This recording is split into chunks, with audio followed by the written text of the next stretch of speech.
سلامونه تازه خبر او ډیر بد خبر چې په کومه کې ځل بیا هغه د مذهب پرستی او د فرقوریت شخړه یو ځل بیا سیوا شوی چې پکې د خلکو څخه سرونه کټ شوي دي چې پرون کومه تلله قافله بل پرون روانه وه چې په لاره کې لوټ شوي دي او د هغه سرونه پرې کړل شوي دي ټوکړې شوي دي او چې کوم کورونه د هغې ته حواله شوي دي دغه کې یو ډېره افسوسناکه واقعه د یو کس سره راغلی وه چې هغه د سره نن زه په دې ویډیو کې بیانوم خو دا ویډیو سره حتما شیر کړئ چې دغه یو څو خبرې دي دا حتما د سره مخکې ورسوئ او ویډیو سره ویډیو کې دا ویډیو سره ریپوسټ کړئ ملګرو یاد وي چې د کور مکې چې کومه شخړه روانه ده د ډېر وخت راسي چې پکې تر دې دمه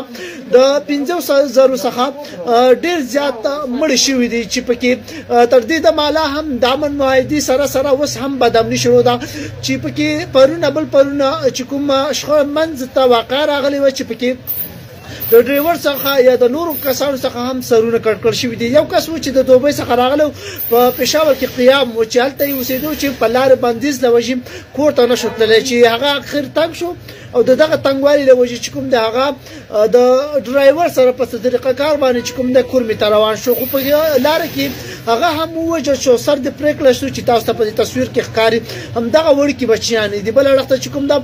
د حکومت له اړخه څلور له اړخه چې کوم د اپریشن اعلان شوی چې موږ به راروان چې کوم اپریشن دی دغه بس شروعات کړی دي چې په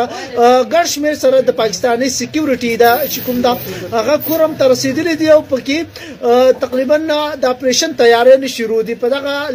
لوی تعداد سره چې کوم سکیورټي رسېدلي دي دغه وینا ده چې پکې دغه کوم خلک دی چې دهشتګردي پیلاوي او امن خرابوي او د امن معاهدې مخالف روان دي د هغې پر خلاف به کریک ډاون کوي او د هغې سره به هېڅ قسم تعاون نه کېږي نو دغه خبرونه و چې نن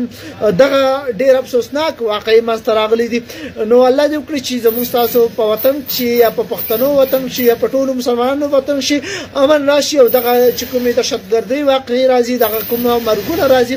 دغه برید کوونکي خلک چې کوم دی الله دې ورته هدایت وکړي مننه